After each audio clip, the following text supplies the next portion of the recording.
Welcome to Animortal Channel. Tanpa berlama-lama lagi, mari kita mulai ceritanya. Suming menutup matanya. Pemandangan yang dilihatnya malam itu membebani dadanya dan menegang di hatinya. Perasaan yang menyedihkan dan menyedihkan. Siapa mayat di suku berserker api itu? Kenapa dia satu-satunya yang berhasil mengakhiri hidupnya sendiri? Sebelum dia berubah menjadi sayap bulan, mungkin dia salah satu berserker terkuat di suku berserker api. Saat Suming mengingat mayat aneh di kepalanya, dia menghela napas. Hal yang lebih dia pikirkan adalah kata-kata rumit yang dia lihat. Keinginan untuk mendapatkan berserk menyebar ke seluruh penjuru bumi. Biarlah api berkobar dalam darahku. Biarlah pikiranku membakar langit. Biarlah api membakar surga menjadi abu. Jika tidak benar bulan api muncul dari awan di bumi yang tiada habisnya, aku akan tenggelam dalam renungan mendalam sebagaimana api dalam darahku membara. Yang 9 adalah yang terhebat. Dan yang 1 adalah hukum. Nyalakan api berserker dan sembahlah ke-9-nya. Biarlah kita semua menjadi penguasa api. Suming tidak mengerti apa maksud kata-kata itu. Saat dia memikirkan mereka, dia melihat Bailing berdiri di sampingnya. Dia melihat sekelilingnya. Tatapannya penasaran. Jelas sekali bahwa dia tidak mengetahui tujuan tempat itu. Ayo pergi, Nona Bailing. Suming tersenyum tipis dan merangkak keluar gua melalui pintu masuk. Bailing segera mengikutinya. Dia sudah lama ingin pergi. Setiap nafas yang dia habiskan di tempat itu membuatnya merasa tidak nyaman. Saat mereka keluar dari terowongan, hembusan angin langsung menyapu kulit mereka. Mereka merasa seperti akan tertiup badai. Wajah Bailing pucat saat dia memegang batu di sebelahnya. Dia telah dimanjakan saat dia tumbuh besar di suku tersebut dan praktis tidak pernah mendaki gunung seperti itu sebelumnya. Bahkan jika dia mengertakkan gigi untuk menahannya, wajahnya yang semakin pucat menunjukkan ketakutannya. Suming memandang Bailing. Dia belum pernah melihat gadis secantik dia sebelumnya. Wajah pucatnya membuatnya tampak halus. Tidak apa-apa, aku akan menggendongmu. Suming menggaruk kepalanya, tapi jantungnya mulai berdetak lebih cepat. Kamu? Bailing ragu-ragu sejenak lalu melihat ke bawah gunung. Itu tampak seperti jurang tak berujung. Akhirnya, dia menganggukkan kepalanya. Semangat Suming terangkat dan dia berjongkok di depan Bailing. Bailing tersipu saat dia naik ke punggung Suming tanpa suara. Lengannya secara naluriah melingkari leher Suming. Suming berkedip. Dia merasa lembut di punggungnya. Dia juga bisa dengan jelas mencium aroma harum yang mengalir ke lubang hidungnya. Dia menarik napas dalam-dalam saat perasaan yang tak terlukiskan muncul di dadanya. Hei, pegang erat-erat. Jika kamu terjatuh, jangan salahkan aku, kata Suming secara naluriah. Namun, dia tidak mendengar suara apapun dari punggungnya. Setelah ragu-ragu sejenak, dia mengalihkan fokusnya untuk menuruni gunung. Dengan kelincahan dan keakrabannya dengan gunung, membawa seseorang tidak akan terlalu mempengaruhi kecepatannya. Namun, entah kenapa hari ini, Suming hanya menempuh jalan terjal. Kadang-kadang, dia bahkan melompat ke bawah, membuat orang di punggungnya berteriak. Kemudian dia akan meraih batu atau tanaman merambat saat dia terjatuh.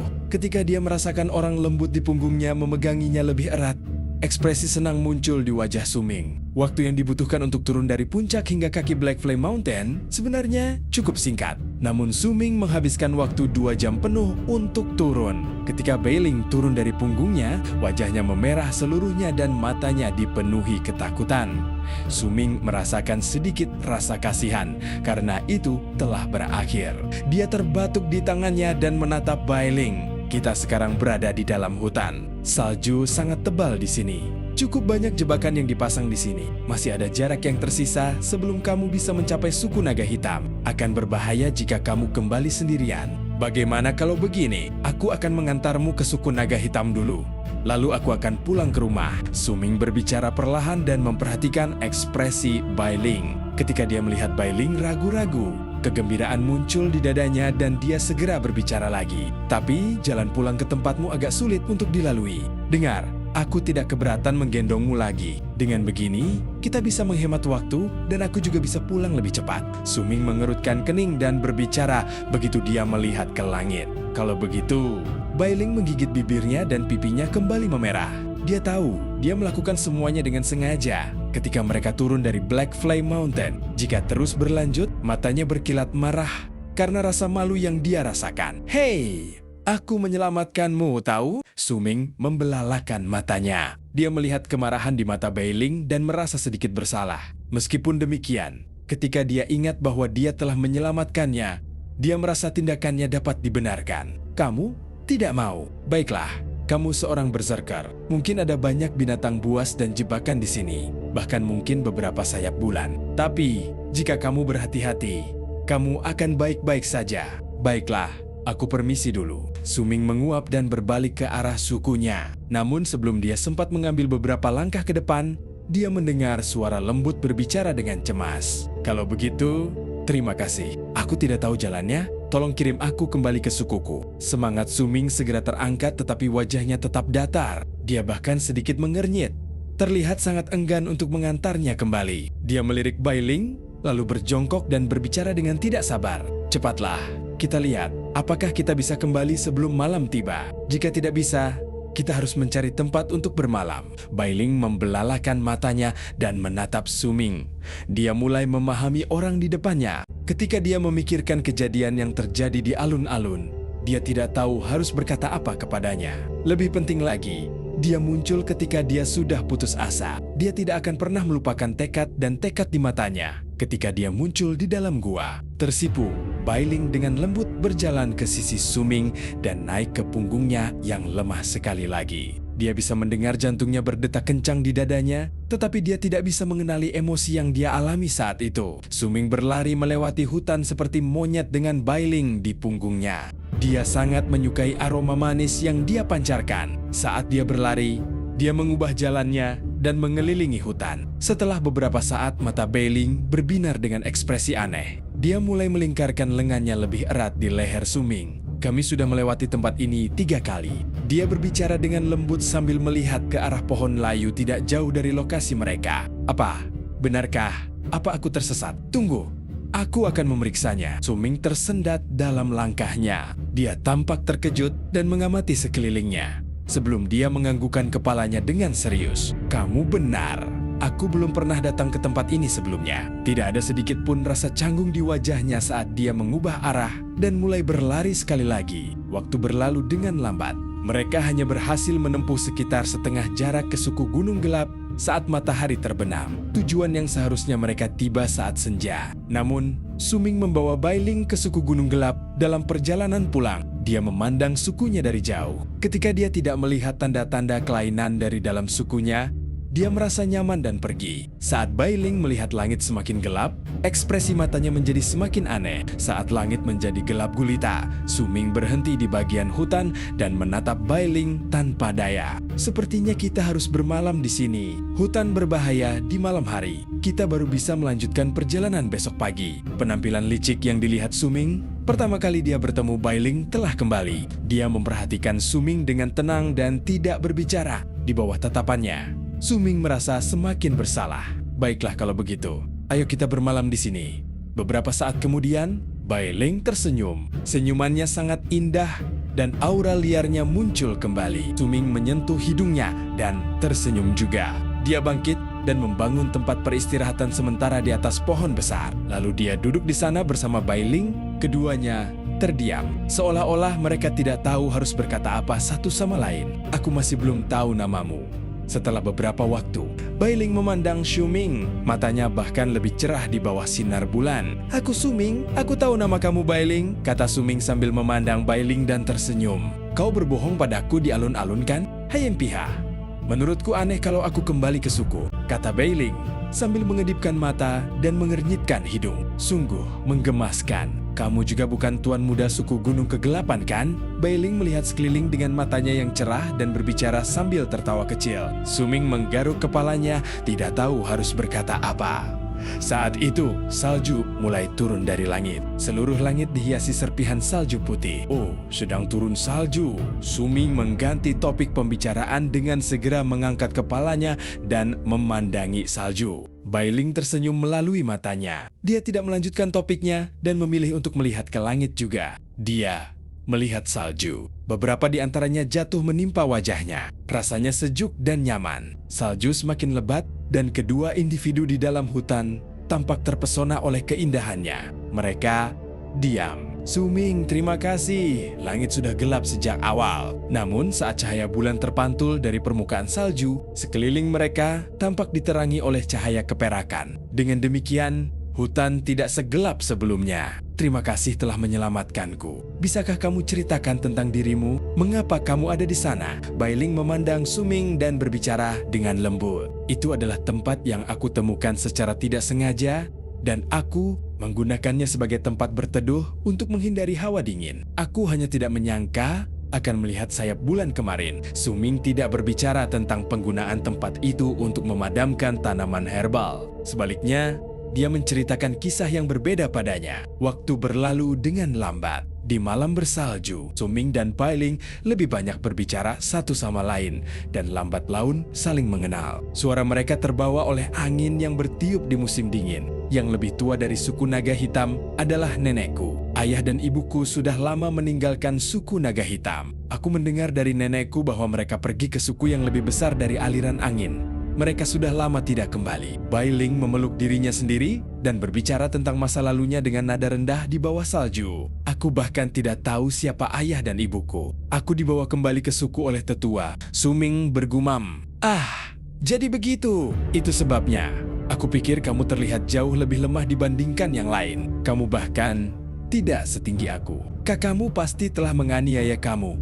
Bailing membelalakan matanya. Tidak mungkin. Yang lebih tua sangat baik padaku. Selain itu, kamu mungkin tinggi tetapi aku mendengar dari yang lebih tua bahwa dalam beberapa tahun aku juga akan setinggi kamu. Selain itu, kamu tidak sebesar gadis-gadis lain di sukumu. Suming tertawa dan berkata, itu karena kakakku mengajariku seni berserker. Kudengar ibuku meminta nenekku untuk mengajariku seni itu ketika aku besar nanti. Bailing memandangi rambut Suming yang kini diwarnai putih karena salju. Dia tersenyum menggoda saat dia berbicara. Lihat rambutmu, warnanya putih. Bailing menutup mulutnya dan tertawa. Cahaya di matanya yang begitu terang membuat perasaan aneh di dada Suming semakin kuat. Aku bukan satu-satunya. Rambutmu juga memutih. Kamu sudah tua sekarang. Suming menunjuk ke arah Bailing dan tertawa. Keduanya tertawa dan berbicara, merasa lebih akrab satu sama lain. Di malam bersalju itu, Suming merasa bahagia, tapi dia juga merasa waktu berlalu terlalu cepat. Sebelum dia menyadarinya, langit mulai cerah.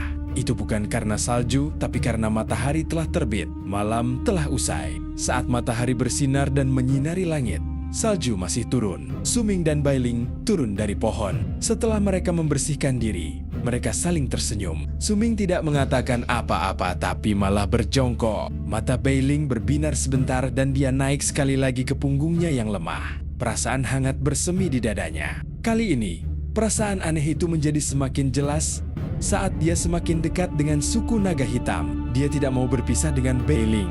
Perlahan-lahan, dia terdiam. Langkah kakinya menjadi lebih lambat dan dia mulai berputar-putar di sekitar hutan lagi. Bailing menempel di punggung Suming sama seperti hari sebelumnya. Dia melihat banyak pemandangan berulang kali dan mengetahui bahwa Suming sedang berjalan berputar-putar. Namun kali ini, dia tidak berbicara.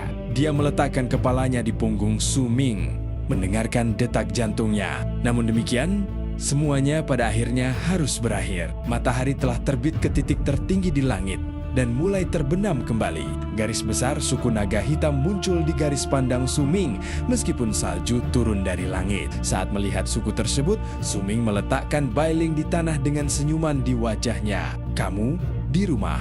Bailing melihat sukunya, lalu kembali ke Suming. Ekspresi wajah cantiknya tak terbaca. Dia menganggukkan kepalanya tanpa suara dan berjalan menuju Suming. Dia kemudian menyapu salju di tubuh Suming dengan tangannya yang bersih. Terima kasih.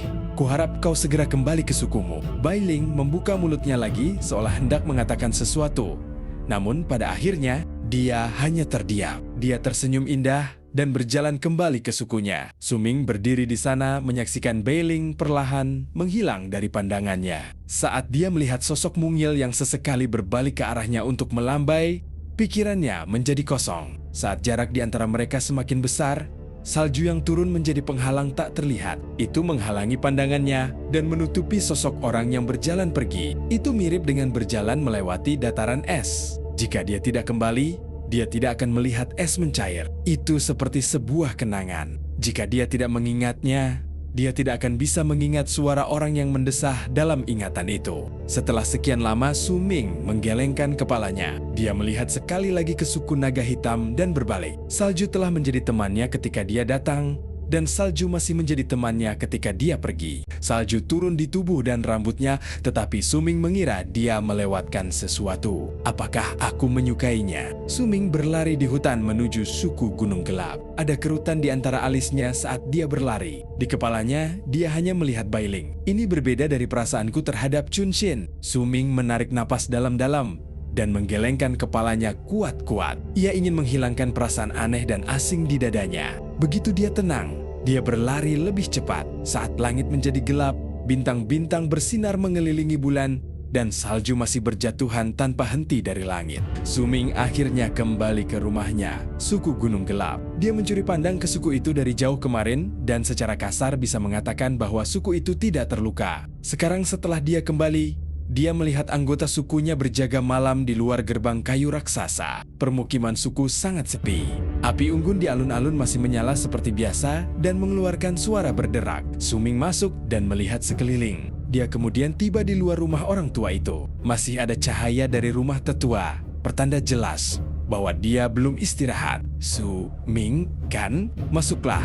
Suara lelaki tua itu terdengar dari dalam rumah dengan sedikit kelelahan. Suming mengangkat penutup kulit itu dengan lembut dan berjalan masuk. Dia melihat tetua itu duduk bersila di tengah. Rambut putihnya juga sedikit berantakan. Elder, Suming memanggilnya dengan suara rendah. Lalu dia duduk di sudut. Sukunya baik-baik saja, jangan khawatir. Tetua itu memandang Suming dengan senyuman di wajahnya. Dia memberi isyarat agar Suming duduk di sampingnya dan menepuk kepala Suming. Senyumnya semakin lebar. Kamu telah mencapai level ketiga. Kamu melakukannya dengan baik. Suming memandangi tetua itu dan perlahan menceritakan semua yang dilihatnya di dalam gua. Dia menjelaskan secara detail, terutama mengenai mayat itu. Saat dia membicarakannya, dia melihat wajah orang tua itu menjadi serius. Mengapa engkau meratap, hai langit biru? Tetua, apa maksudnya ini? Suming mengerutkan kening. Legenda itu benar. Sang tetua memandangi penutup kulit itu, seolah-olah matanya bisa melihat menembusnya, dan mereka mengizinkannya untuk melihat ke arah Gunung Gelap. Itu seharusnya menjadi pertanyaan retoris. Mungkin maksudnya, kenapa aku harus bersedih jika dibandingkan dengan langit yang sepi dan tak berujung? Atau mungkin ada arti lain darinya. Sang tetua menghela napas, lalu dia berbicara perlahan. Itu adalah suara yang terbebani oleh pengalaman hidupnya ketika sebuah pikiran terlintas di kepalanya. Aku kurang paham dengan kata-kata tentang menyembah api. Mungkin kamu melihatnya karena itu adalah takdirmu. Tetua itu mengalihkan pandangannya dari penutupnya dan menatap Suming dengan ramah. Aku akan pergi ke suku arus angin dalam waktu 1 bulan. Jika kamu sudah berkeliaran di luar saat itu, ingatlah untuk kembali. Satu hal lagi, tetua, aku menyelamatkan anggota suku naga hitam di sarang sayap bulan. Namanya Bailing. Dia adalah cucu dari tetua suku naga hitam. Orang tua itu menganggukkan kepalanya. Lalu ketika dia mengingat sesuatu, dia berbicara sekali lagi. Bailing, dia terkejut sesaat. Dia terdiam beberapa saat, lalu menyuruh Suming untuk kembali dan istirahat. Begitu Suming pergi, sedikit nostalgia muncul di mata orang tua itu. Leisu, cucu perempuanmu diselamatkan oleh lasu kecilku secara tidak sengaja. Mungkin ini akan membuatmu sedikit mengurangi kebencianmu terhadapku. Sang tetua menghela napas dan sedikit nostalgia di matanya semakin tebal. Bulan berwarna merah darah muncul sebelumnya. Lalu ada juga ki kuat yang tiba-tiba muncul dari suku Gunung Hitam pada malam itu. Aku bisa merasakan bencana sedang terjadi. Tetua itu menutup matanya sambil bergumam. Suaranya dipenuhi kekhawatiran. Suming meninggalkan rumah tetua dan berjalan mengelilingi suku. Dia tidak kembali ke rumahnya sendiri, tetapi pergi ke rumah Lei Chun. Ketika dia melihat Lei Chun terluka tetapi masih bisa bergerak, dia mengoleskan salep pada lukanya. Begitu dia melakukannya, kekhawatirannya hilang. Lei Chun juga senang melihat Suming. Dia memukul dadanya dan membual tentang perjuangannya melawan sayap bulan. Suming pergi sambil tersenyum setelah mereka berbicara lama. Saat itu sudah tengah malam, tapi pandangan Suming tertuju pada sebuah rumah terang benderang tidak jauh dari sana. Saat dia melakukannya, keraguan muncul di wajahnya. Itu adalah rumah kepala pengawal. Itu juga rumah Beiling. Setelah ragu-ragu sejenak, Suming melihat cahaya yang datang dari rumah, tapi dia tidak berjalan ke depan. Dia berjalan kembali ke rumahnya sendiri di bawah sinar bulan, dikelilingi oleh salju yang turun. Rumahnya dingin, mungkin karena dia telah pergi selama beberapa hari. Dia bahkan bisa melihat napasnya sendiri keluar dalam bentuk embusan putih. Orang yang melihatnya akan merasa kedinginan hanya dengan menontonnya. Rumah itu kekurangan kehangatan. Itu benar-benar berbeda dibandingkan dengan rumah Lei Chun ketika dia berkunjung. Suming diam-diam mencari kayu bakar dan batu bara. Dia kemudian diam-diam menyalakan api sendirian di dalam rumah. Dia bisa menahan hawa dingin dengan mudah menggunakan Qi dari praktisi alam solidifikasi darah tingkat ketiga. Namun entah kenapa, dia merasa ada yang kurang di rumah itu. Dia menghela napas dan menyalakan kayu bakar. Api perlahan menjalar ke seluruh kayu yang ada di tumpukan dan menimbulkan rasa hangat di dalam rumah. Ia mengusir hawa dingin dan menyebarkan panas ke seluruh sudut rumah. Suming duduk di samping api dan menatap ke dalamnya, membiarkan pikirannya mengembara saat melakukannya. Dia selalu iri pada Lei Chun, Beiling, dan Chun Xin. Sejak dia masih muda, karena mereka punya rumah, mereka memiliki orang tua.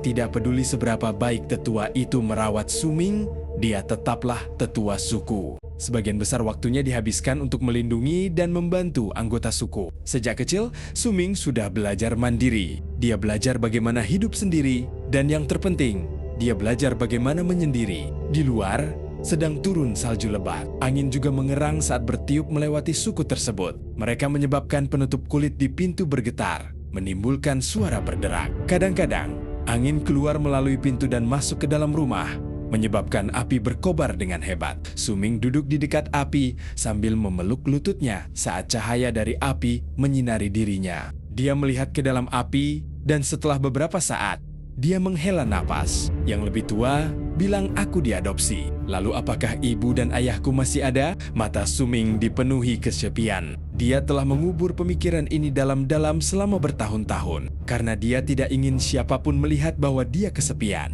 Dia selalu menyembunyikannya di balik senyuman. Namun pada malam bersalju itu, setelah merasakan kehangatan di rumah Lei Chun dan kembali ke rumah kayunya yang dingin satu, dia tidak dapat menyembunyikannya lebih lama lagi. Ayah dan ibu Beiling juga tidak ada di sisinya. Aku ingin tahu apakah dia sudah beristirahat atau dia menyukaiku. Duduk di dekat api sambil memikirkan. Suming bergumam sambil mengingat sosok Beiling dan tawanya yang seperti lonceng. Dia tiba-tiba membeku. Di suatu tempat dalam benaknya, dia mulai merumuskan jawaban mengapa dia merasa begitu aneh terhadap Beiling. Sebagian mungkin terkait dengan kecantikannya, tapi itu bukanlah alasan utamanya. Itu terutama karena Suming merasakan kesepian yang sama di balik senyuman dan kelicikannya. Seiring berjalannya waktu, kehangatan di dalam rumah meningkat dan mengusir rasa dingin. Tetesan air yang kental mulai terbentuk di dinding rumah. Panasnya seakan menghangatkan hati Suming, menyebabkan kesepian yang dia rasakan sedikit hilang. Saat itu, seolah-olah langit menentangnya. Hembusan angin kencang bertiup kencang. Ini membawa sejumlah besar salju dari tanah di luar ke dalam suku tersebut. Anginnya begitu kencang, seperti tangan tak kasat mata yang menyapu seluruh suku. Suara berderit dari rumah Suming segera menjadi lebih keras dan bahkan pintu yang terhubung dengan penutup kulit pun terbuka. Suara deru angin langsung memenuhi rumah. Sebagian salju juga masuk ke dalam rumahnya dan jatuh ke dalam api. Itu mendesis dengan keras.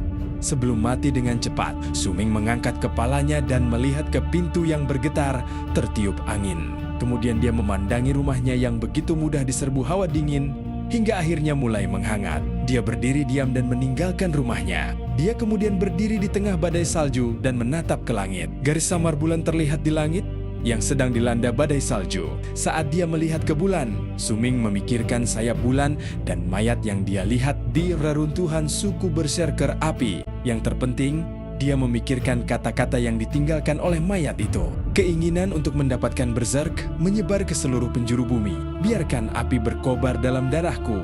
Biarkan pikiranku membakar langit. Biarkan api membakar surga menjadi abu.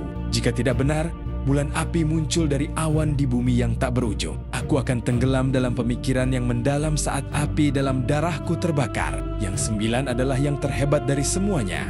Dan yang 1 adalah hukum. Menyalakan api berserker dan memuja yang 9. biarlah kita semua menjadi otoritas api, Suming bergumam. Kata-kata ini muncul di benaknya berkali-kali. Dia masih mencoba memahaminya, tetapi merasa ada sesuatu yang hilang. Keinginan untuk mendapatkan berserk menyebar ke seluruh penjuru bumi. Aku mengerti apa yang dia maksud dengan keinginan untuk mendapatkan berserk. Itu pada dasarnya berarti nafsu untuk berserk. Tapi itu bukan sesuatu yang baik. Tapi siapa sebenarnya personanya? Apakah mayat itu berbicara tentang dirinya sendiri? Sepertinya tidak mungkin. Suming duduk di luar rumahnya di tengah badai salju. Baginya, tidak ada bedanya berada di luar atau di dalam rumah. Tidak ada kehangatan di kedua tempat itu. Setidaknya saat dia berada di luar, dia memiliki angin sebagai temannya dan dia juga bisa melihat ke bulan. Siapa orangnya? Aku tidak tahu. Lalu ada bagian kedua dari baris tersebut, menyebar ke seluruh penjuru bumi. Biarkan api membakar darahku, biarkan pikiranku membakar langit, biarkan api membakar surga menjadi abu. Garis-garis ini mengilustrasikan sebuah gambar, seolah-olah mereka sedang berbicara tentang menggabungkan api menjadi darah. Dan hanya dengan memikirkannya, mereka dapat membakar langit. Mata Suming bersinar terang. Dia duduk di salju dan memandangi bulan di langit saat dia tenggelam dalam pikirannya. Jika tidak benar bulan api muncul dari awan di bumi yang tak berujung, sang tetua pernah mengatakan bahwa matahari adalah yang dan bulan adalah yin. Apa yang dikatakannya masuk akal. Pada siang hari, biasanya kamu akan merasakan kehangatan, tetapi ketika malam hari, biasanya akan terasa dingin. Tetapi apakah bulan api itu? Warna apinya merah. Mungkinkah itu merujuk pada bulan merah? Bulan darah? Suming mengerutkan kening, tidak dapat memahaminya. Aku akan tenggelam dalam renungan mendalam saat api dalam darahku membara. Yang 9 adalah yang paling utama.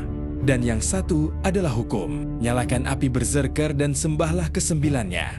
Biarlah kita semua menjadi penguasa api. Ini sepertinya mengacu pada suatu tindakan. Penguasa api. Suming memandangi bulan di langit saat sebuah pikiran melintas di benaknya, menyebabkan matanya menjadi cerah. Mungkinkah ini sebenarnya adalah seni berserker? Napas Suming bertambah cepat. Dia menarik napas dalam-dalam. Setelah dia menganalisis kata-kata di kepalanya, keyakinannya bahwa kata-kata itu benar-benar menyampaikan seni berserker semakin kuat. Keinginan untuk mendapatkan berserk menyebar ke seluruh penjuru bumi. Biarkan api membakar darahku. Biarkan pikiranku membakar langit. Biarkan api membakar surga menjadi abu. Kalimat-kalimat ini sebenarnya berbicara tentang betapa kuatnya seni berserker. Aku akan tenggelam dalam pikiranku saat api dalam darahku menyala. 9 adalah yang tertinggi dari semuanya. Dan yang 1 adalah hukum. Nyalakan api berserker dan sembah 9. Biarlah kita semua menjadi penguasa api. Kata-kata ini hanya berbicara tentang bagaimana seseorang bisa mempelajari seni berserker ini. Benar. Memang seharusnya begitu. Adapun jika tidak benar, bulan api muncul dari awan di bumi yang tak berujung. Ini seharusnya berbicara tentang prasyarat untuk mempelajari seni berserker ini. Suming menjadi cerah. Kata-kata ini mengganggunya selama beberapa hari terakhir. Sekarang setelah dia menganalisisnya, dia langsung terhibur. Meskipun demikian, setelah beberapa saat dia mengerutkan kening lagi. Masih ada yang salah.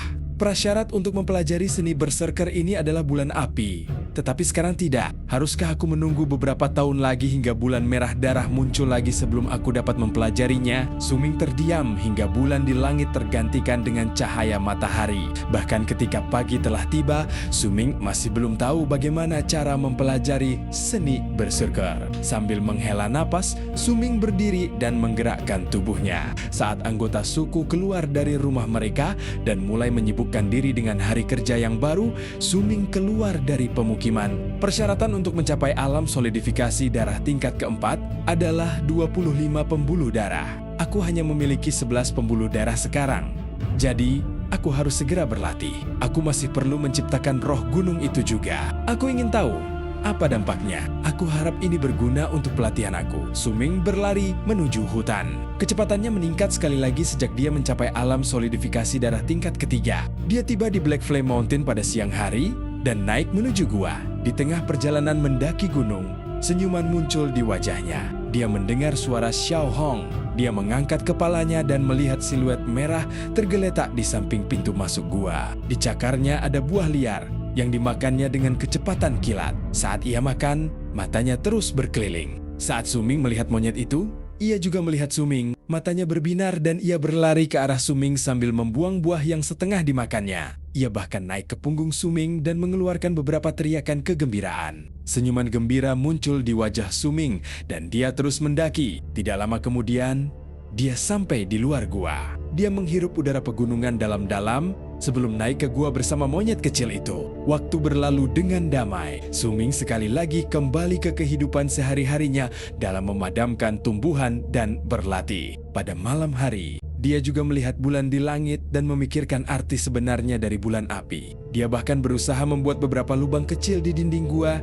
yang dia gunakan untuk memadamkan tumbuhan. Ini agar dia bisa mengamati bulan di luar melalui lubang kecil meskipun dia sedang duduk di dalam gua. Suara-suara teredam keluar dari gua, dan seiring berjalannya waktu, suara-suara itu secara bertahap menjadi jauh lebih sedikit. Di hari ke-7, Suming akhirnya berhasil menciptakan Mountain Spirit. Itu adalah pil berwarna biru tua. Aroma obat dari pil itu tidak kuat, tetapi ketika dia meletakkannya di bawah hidung untuk mengendusnya, rasanya seperti menghirup udara pegunungan. Ada juga perasaan yang tak terlukiskan berkeliaran di sekujur tubuhnya. Roh gunung, Suming berjongkok di luar gua dan melihat pil di tangannya saat menyambut matahari terbenam. Pembuatan pil ini jauh lebih sulit baginya daripada hamburan debu.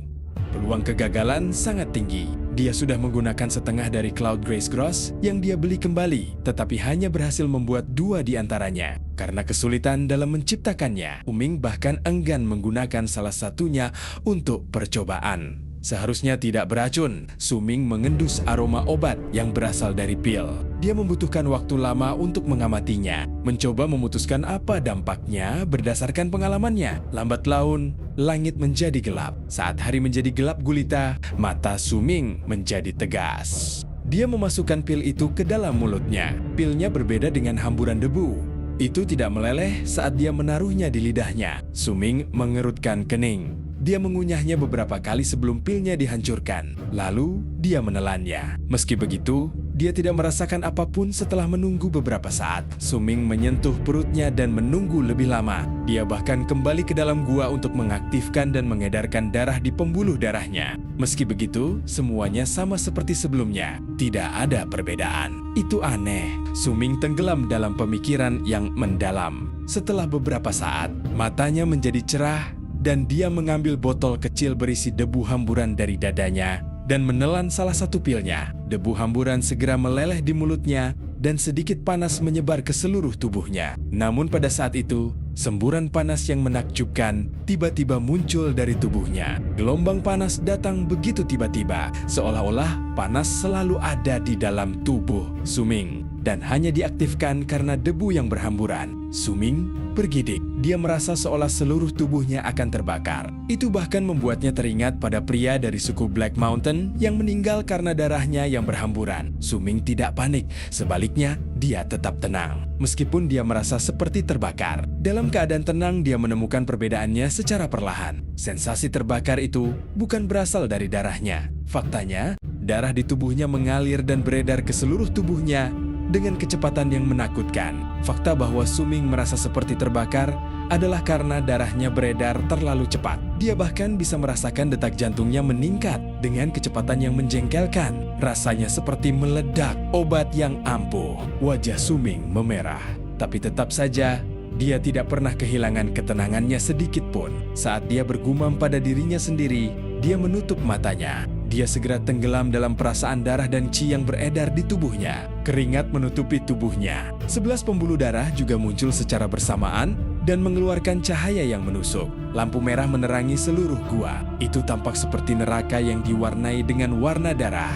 Saat qi-nya beredar ke seluruh tubuhnya, lampu merah di tubuhnya menjadi lebih kuat. Pembuluh darah biru dalam jumlah besar juga muncul di tubuhnya dan tampak seperti berdenyut. Mereka membuat Suming terlihat sangat galak. 2 jam berlalu. Dalam 2 jam itu, kemeja kulit binatang yang dikenakan Suming tampak basah kuyup. Itu meneteskan banyak keringat. Tubuh Suming juga memerah. 11 pembuluh darahnya bersinar sangat terang di kulitnya, hingga tampak seperti luka. Saat itu, Suming membuka matanya. Mereka memerah. Dia meraung dan saat dia melakukannya, pembuluh darah ke-12 muncul di kulitnya. Kecepatan perwujudannya sangat cepat. Tampaknya ia telah berpindah dari kondisi ilusi ke kondisi fisik hampir seketika. Qi Suming menjadi lebih kuat sekali lagi. Namun, itu bukanlah akhir. Setelah pembuluh darah ke-12 muncul, sensasi terbakar di tubuh Suming hanya menghilang sedikit. Segera, Suming mengeluarkan suara gemuruh lagi dan pembuluh darah ke-13 muncul di kulitnya. Ketika pembuluh darah ke-13 muncul, ada gerakan di rambutnya meski tidak ada angin. Kehadiran yang kuat kemudian muncul dari dalam tubuh lemahnya. Kecepatan aliran darah di tubuhnya tidak lagi membuatnya merasa kekurangan darah. Sebaliknya, dia merasa seolah-olah dia punya terlalu banyak. Jika dia tidak berkonsentrasi untuk mewujudkan pembuluh darahnya, tubuhnya akan meledak. Meski tampak 2 pembuluh darah, sebagian rasa terbakar masih terasa di tubuhnya. Wajah Suming berubah. Sensasi terbakar di sekujur tubuhnya sulit untuk ditahan. Dia mengangkat tangan kanannya dan merobek bajunya, membiarkan dirinya bertelanjang dada dan memperlihatkan 13 pembuluh darah di tubuhnya. Mereka tidak muncul secara berurutan dan malah tersebar di dada, punggung, dan lengan Suming. Warna pembuluh darahnya merah darah. Mereka tampak seperti akan berdarah kapan saja. Ada banyak keringat di tubuh Suming dan di bawah cahaya lampu merah. Itu membuatnya tampak sangat cantik. Mata Suming menjadi semakin merah, tetapi tidak ada tanda-tanda kegilaan di dalamnya. Mereka masih tenang.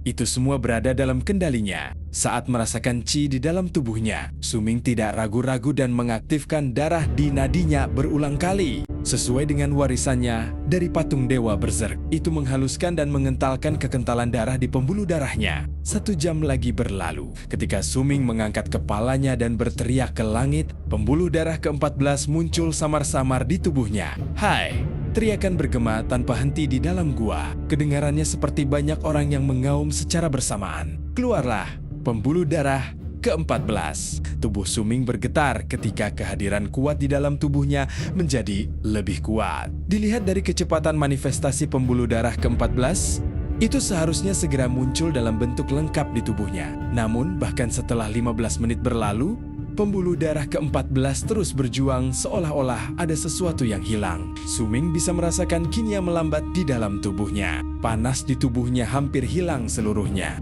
Jika itu berakhir, dia akan gagal mewujudkan pembuluh darah ke-14 dan dia harus menunggu waktu berikutnya untuk melakukannya. Tanpa ragu-ragu, Suming meraih roh gunung lainnya yang tergeletak di sisinya. Suming segera memasukkan pil itu ke dalam mulutnya dan menggigitnya dengan marah. Menelannya begitu dia menghancurkannya. Lalu dia segera mengeluarkan debu hamburan lagi dan menelannya. Tubuhnya mulai bergetar hebat. Warna merah menyala yang hampir hilang dari kulitnya muncul sekali lagi, mengubah kulitnya menjadi merah yang mengejutkan. Panas yang dia rasakan di tubuhnya kembali membara. Intensitasnya bahkan lebih kuat dari sebelumnya, mencapai ketinggian yang bahkan sulit ditanggung oleh Suming. Keluarlah pembuluh darah ke-14. Ada sisi jahat pada Suming yang bahkan dia sendiri tidak menyadarinya. Itu sudah terakumulasi sejak lama. Sedikit demi sedikit dari hal-hal kecil yang terjadi dalam hidupnya. Saat dia menggeram sekali lagi, pembuluh darah ke-14 segera bermanifestasi dan mengeluarkan cahaya merah yang mempesona. Begitu pembuluh darah ke-14 muncul, Suming tidak berhenti. Dia segera menelan 2 debu hamburan lainnya dengan tujuan meningkatkan kekuatannya dalam sekali jalan. Dia terus berpikir selama 7 hari untuk memadamkan dan membuat obat. Suming tahu tentang kemunculan awal sayap bulan dan kekhawatiran di balik senyuman tetua suku tersebut.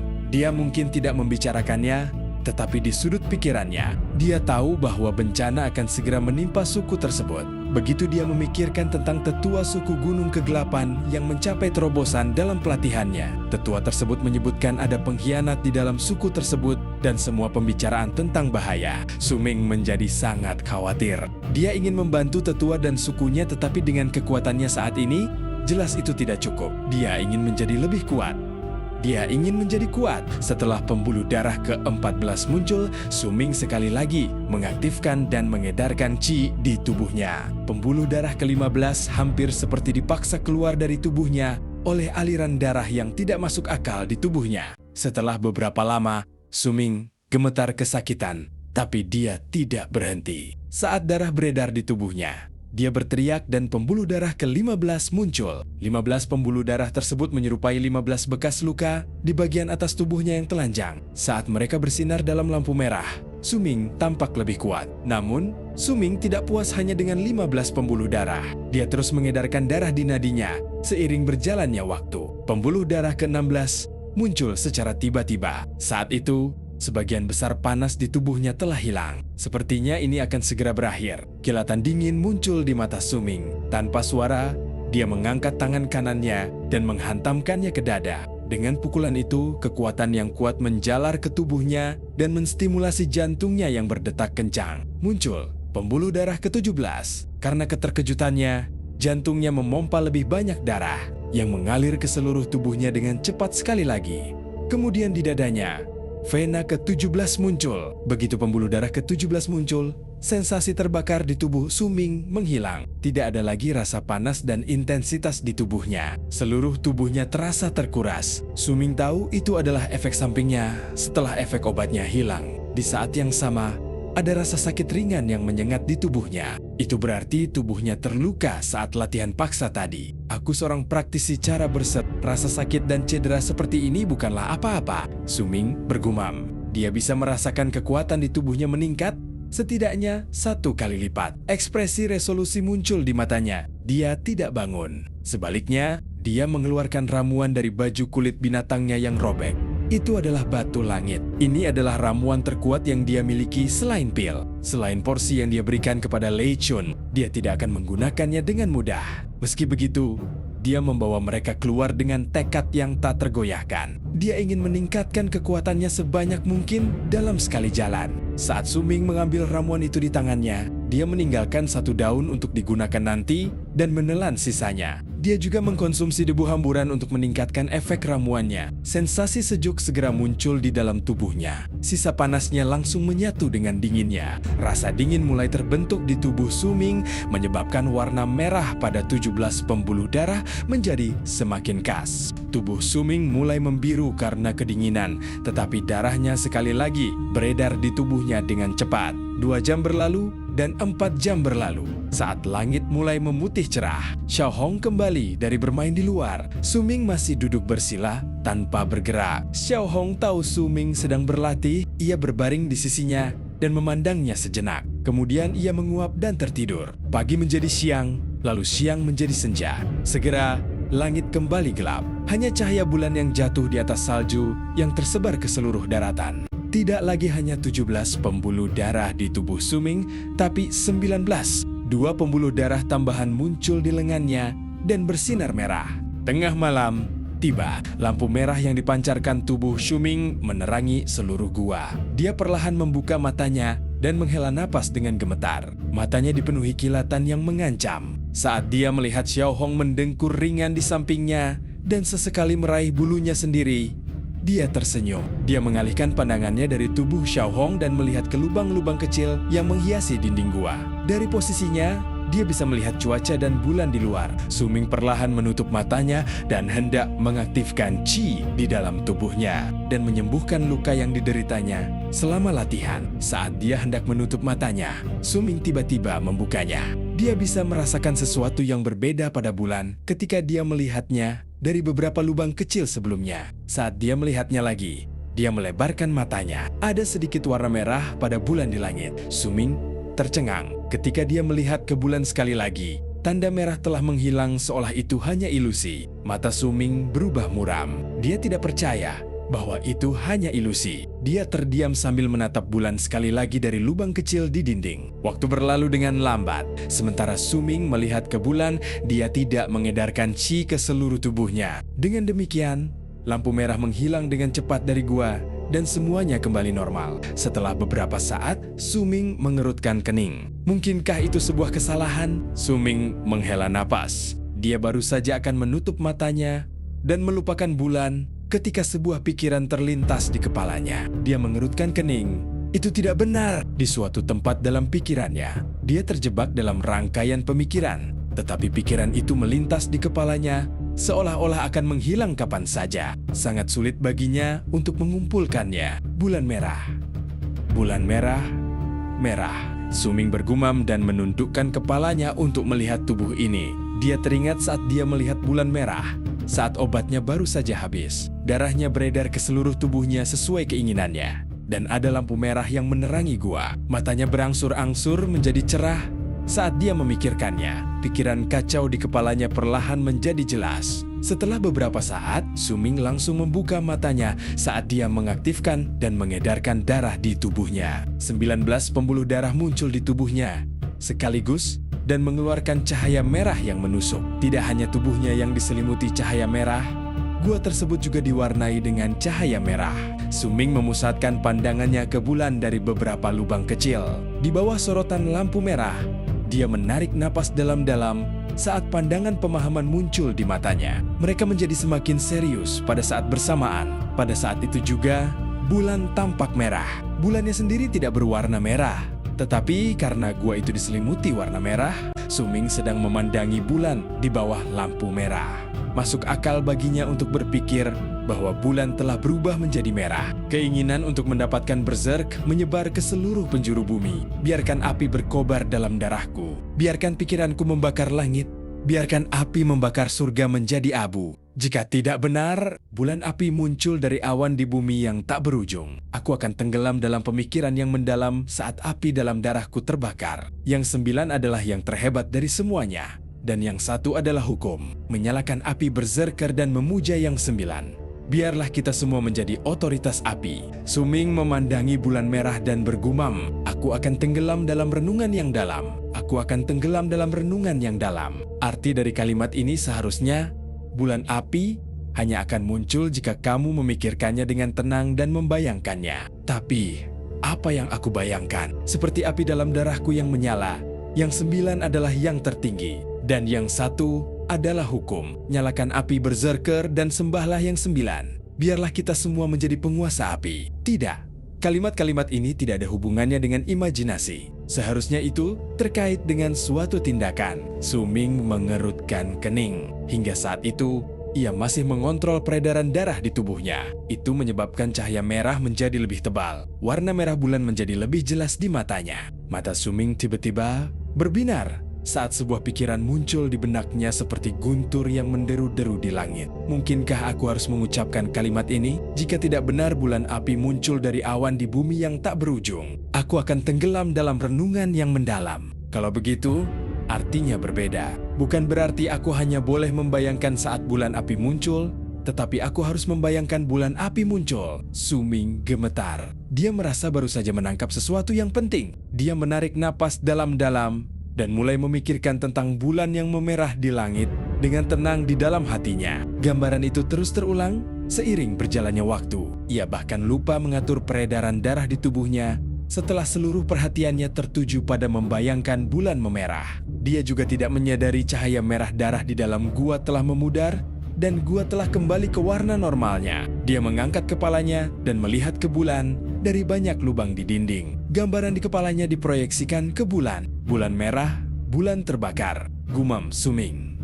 Suming, dalam benaknya, bulan berwarna merah dan bayangan merah menjadi lebih tebal. Secara bertahap, mengubah seluruh bulan menjadi merah darah. Saat itu seluruh tubuh Suming tampak rileks. Dia bisa merasakan seutas benang merah tipis jatuh dari bulan di depan matanya. Itu melayang melalui lubang kecil dan menyatu dengan matanya. Sedikit demi sedikit, itu mengalir ke tubuhnya dan bercampur dengan darahnya. Ada sensasi dingin di sekujur tubuhnya dan berasimilasi dengan darahnya, menyebabkan ki-nya perlahan bersirkulasi dengan sendirinya di dalam tubuhnya. Suming tidak menyadarinya. Dia merasa seolah-olah seluruh dunia telah lenyap. Satu-satunya yang ada hanyalah bulan merah, dan bulan itu menjadi lebih besar dan jelas di pandangannya. Warna merah di bulan sepertinya memiliki semacam kekuatan misterius. Saat bersinar, cahaya merembes ke dalam tubuhnya. Waktu berlalu dengan lambat. Xiao Hong sudah bangun sejak lama dan dia sedang memperhatikan Suming dengan ekspresi bodoh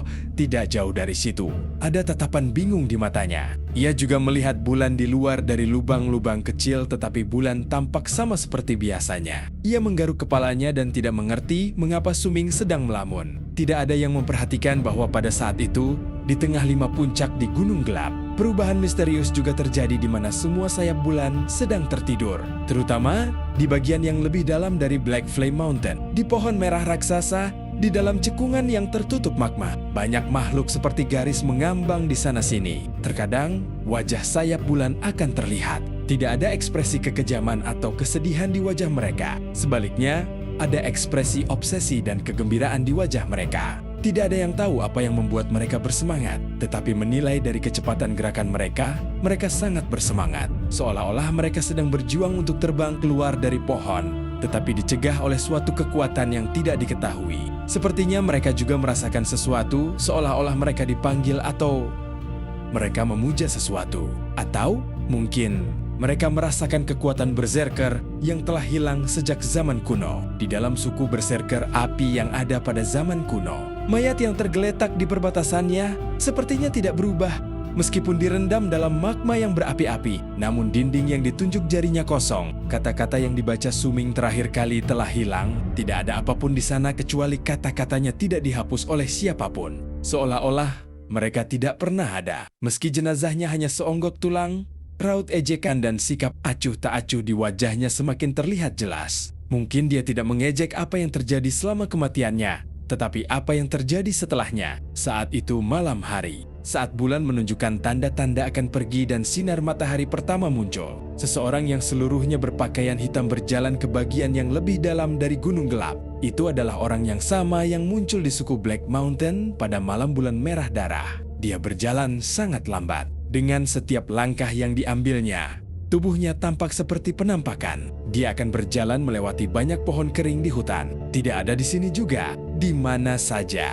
Orang itu menghela napas dan berbicara dengan suara serak saat dia berjalan ke kejauhan. Saat matahari muncul di langit, dia menghilang.